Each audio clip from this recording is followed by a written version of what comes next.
and let the one who has no sword sell his cloak and buy one. Hey guys, this is Spinistral Defense Training, and I want to go over something that I see all the time in our training classes, and it really frustrates me. So stay tuned. This video is brought to you by Holsters by Defense Training. Use discount code YouTube 2025 for a 10% discount on their website. holstersbydefensetraining.com. That's holstersbydefensetraining.com. And use discount code YouTube 2025 for a 10% discount on their website.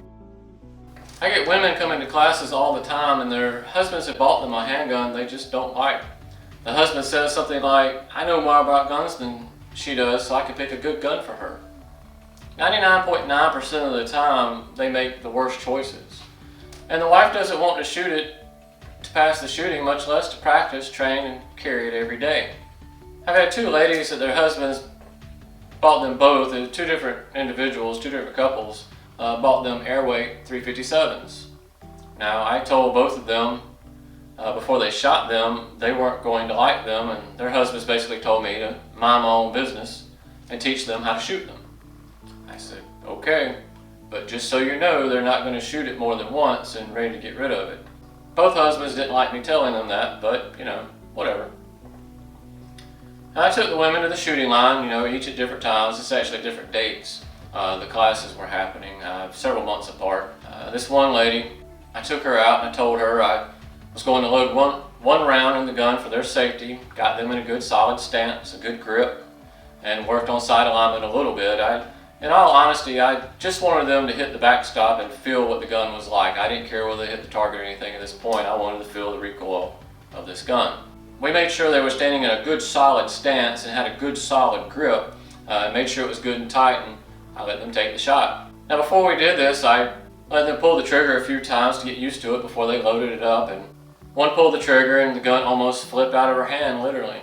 She turned around, stormed towards her husband, and had some explicit words with him.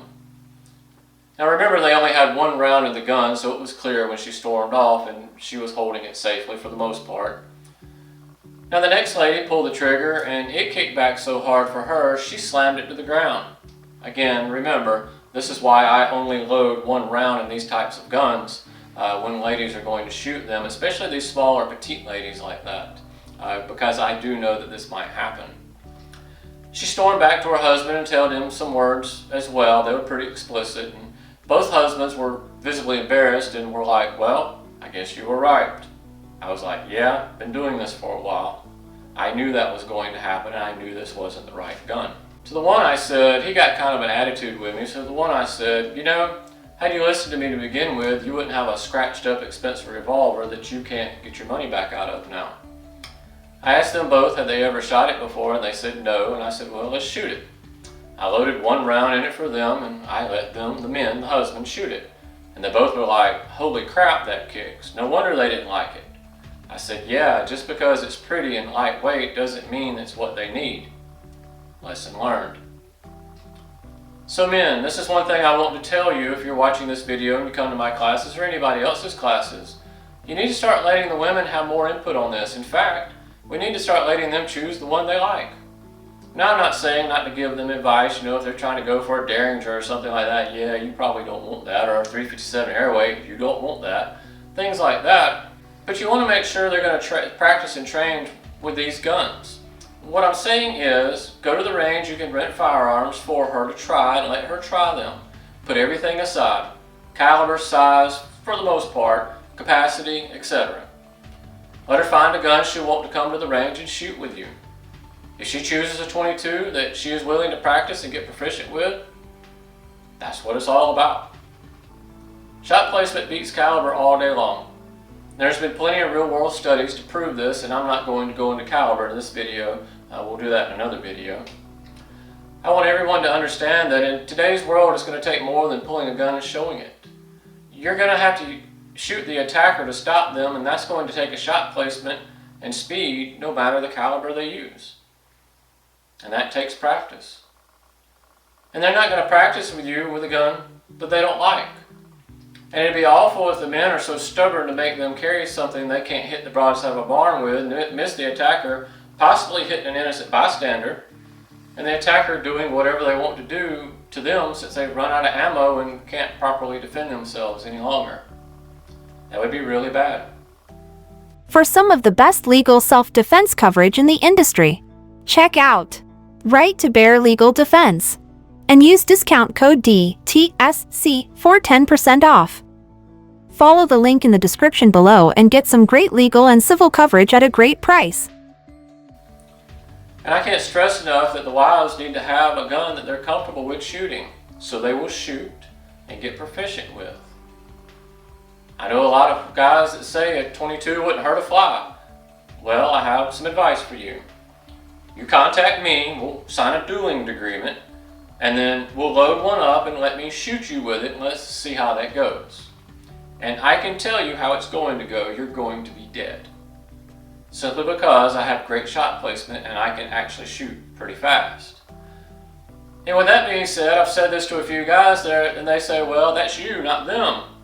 Guys, it's easier to master a smaller caliber to start with and then move up if they want to. Instead of turning them away from wanting to shoot and learn the joy and art of handgun shooting, let them get the gun that they want to get so they can get into it where they need to get into it at. Let them get proficient, and if they want another gun later down the road, they can make that decision then. Don't force your women into a caliber they don't feel comfortable with. Instead, teach them shot placement and practice with them enough to get proficient. Get some good self-defense ammo and have fun at the range with them. This is the only way we get them to not only want to have a gun for protection, but also become proficient enough to actually defend themselves well. I do know that I haven't always been good at this. I've learned this over the years and have found what really works with getting the wives to like shooting. And this is what we want.